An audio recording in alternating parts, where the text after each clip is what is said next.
Lesson number 58. These ideas are for review today. We're going through reviewing lessons 1 through 50. So number 58 covers 36, 37, 38, 39, and 40. 36 is my holiness envelops everything I see. 37 is my holiness blesses the world. 38 is there is nothing my holiness cannot do. 39 is my holiness is my salvation. And number 40 is I am blessed as a son of God.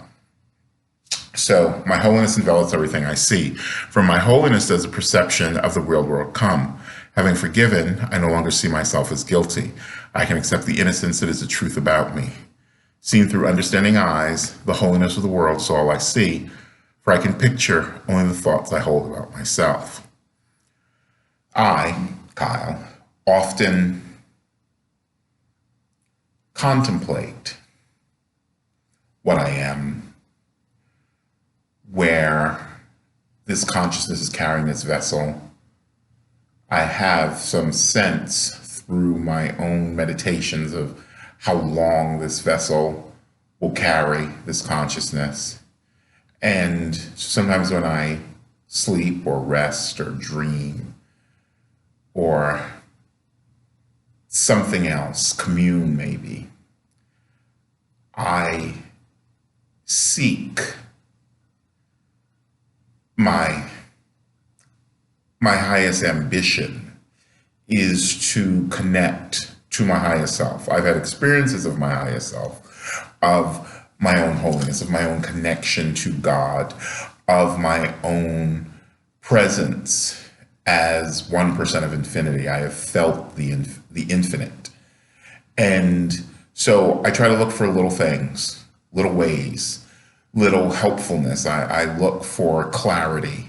I look to see clearly. I often look to change my mind about people. A thing I personally have done for years as part of my personal meditation is I imagine people smiling. I imagine people laughing. So when I look across at people, bystanders and people, passerbys on these New York streets, I imagine what they look like as smiling, as laughing. And I also sometimes look for the child within people's faces. I wonder what that person looked like as a child. Oh, I can kind of see I can see that and that. And so I try to expand my perception into like an omnisense of goodness is again that morality judgment. Instead, I try to expand it to feel and see reality, the universe, people, animals, choices, from past just my perspective, from past just my judgment. One of the things that has been helpful throughout my life and throughout studying the course has been a suspension of judgment. There's very little that I actually harshly judge, that I can't see reasoning behind, even if I disagree with the reasoning, even if it's not a choice that I would have made. I can see a little bit in everybody. Say, oh, that's what you were trying to do. That's what you were trying to get. That's what you were trying to get the rest of us to see or to feel or to honor somebody with or validate somebody with. So I then, of course, I talked before about the lesson that I learned from the Dalai Lama through Richard Gere, the light of God within me salutes and blesses the light of God within you.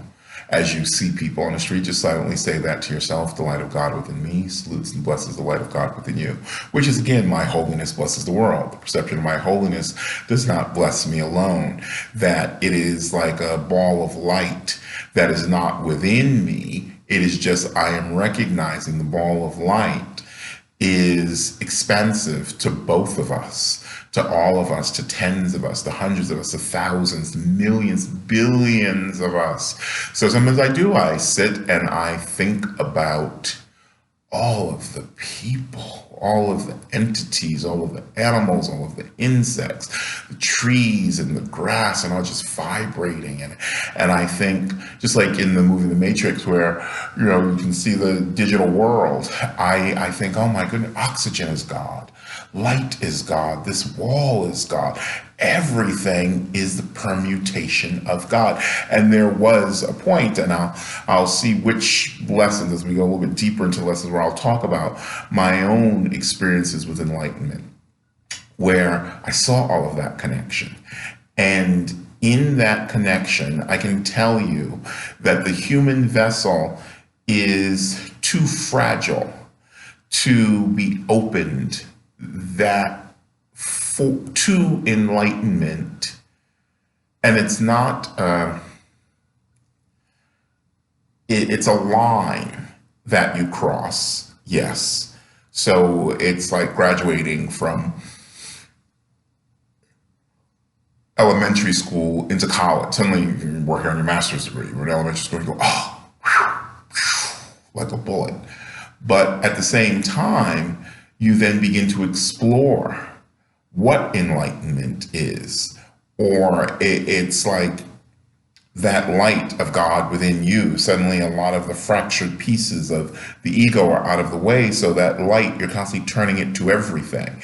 But you're still occupied in this human vessel like a flashlight. So the light is coming out of you. It's just that you're turning the light back and forth, because we're still, part of the experience is to be contained in this and to find grace and enlightenment, and to see grace and enlightenment around us, and to be, what do you call it, permeated by it. And at the same time, I then, as I hit my highest self, I realized, oh, you can't stay here, because everything is revealed, unveiled, connected, a pattern, everything. I could, in my own personal enlightenment, I could think of anyone I had known in my lifetime. And that was about 20 something years, 30 years by then. And I could see and understand, because I could point this light of enlightenment at them, my memory, thought, that which I held of them, the image that I held of them, and understand them. And at the same time, also see little bits and pieces of what was to come for them. I saw with a close friend that there was a possibility that her and I had talked about having children, that even as just really, really good friends, we would be great co-parents. And I saw, no, it wasn't me. There was a child coming, but it wasn't my child. And I was like, oh, okay. That was my hesitation among several other minor things to it. And then, oh, it'll be a girl. Okay. And then 10 years later, it was. I was like, oh, sometimes, and I've seen when people would die, I've seen what would happen to people. And even now, it's almost like turning up the wattage, that I can see other people clearly. I can see their lives, their possibilities. It's just a little bit more, I think that I choose not to see some things, or I don't want to be predictive in people's lives. I'd rather be participating, and I'd rather be surprised and watch them blossom. But sometimes I can see, oh, that path isn't going to work. That's not going to happen in that way. And so some of that does have to do with being a teacher. So I try to, even as we hit lesson 38, there's nothing my holiness cannot do. my holiness is unlimited in its power to heal, because it's unlimited in its power to save, that even when I know that some of my students are not going to accomplish necessarily what the direct curriculum around our relationship is, I see that, oh, there's a higher curriculum happening here. So I'm to help them to this point, to this piece, to this thought. And sometimes, one time I was coming home from the beach and in Far Rockaway, and I stopped in Brooklyn to see my godmother. And I just didn't feel like, sometimes you don't feel like, for those of you city travelers, getting back on the train underground for another hour. And so I was like, okay, let me just sit outside. It was a nice summer evening, sit out by the park. And I was talking on the phone to a friend. And suddenly a student from a few years previous to that just walked over. Hey, Kyle. And I was like, hey, how you doing? And so I hopped the phone and I started talking to the student. And I had just been sitting there on the bench, just having a little soda, just resting in the dusk. And he started talking to me about the things. I was like, what are you doing? Where you at? And he lived a few blocks away. And he started talking to me about what had been at least 5 years, 6, 7 years, what my teachings that I hadn't even heard. I had said to him something that, and sometimes people have to repeat to me and what I have said, because of the television show and the videos and the books and teaching and stuff. I say a lot. It's not that I don't believe what I say. It's just that I say an encyclopedic amount of stuff sometimes. And he said, you said to me, and I recognize where you said that, you have to keep coming out sometimes. And that, you don't come out just once, you come out multiple times in your lifetime to multiple people, to each new person, and how to handle that and how to deal with that. And I thought back and I'm listening to him and I'm like, sometimes even when I watch video of myself or listen to things, it'll become podcasts or videos. I have to listen to it for a minute and I go, yeah, that's Kyle. Yeah, that's him. All right, where's he going with this? And then I go, oh, yeah, that makes sense. Okay. Oh, I know what. And I see the connective tissue. And so I saw the connective tissue and I said, oh, yes, I understand what you mean and stuff. And he talked about how that had helped him, how it had carried him, how it had fostered resilience in him, and to some degree, some form of peace and compassion when dealing with people, and with dealing with his own anxiety. And I was like, oh, and I thought I was teaching him about checking accounts and savings accounts and how to pull together a resume, and this is what you got. So, I am blessed as a son of God. Herein lies my claim to all good and only good. I am blessed as a son of God. All things are mine because God intended them for me.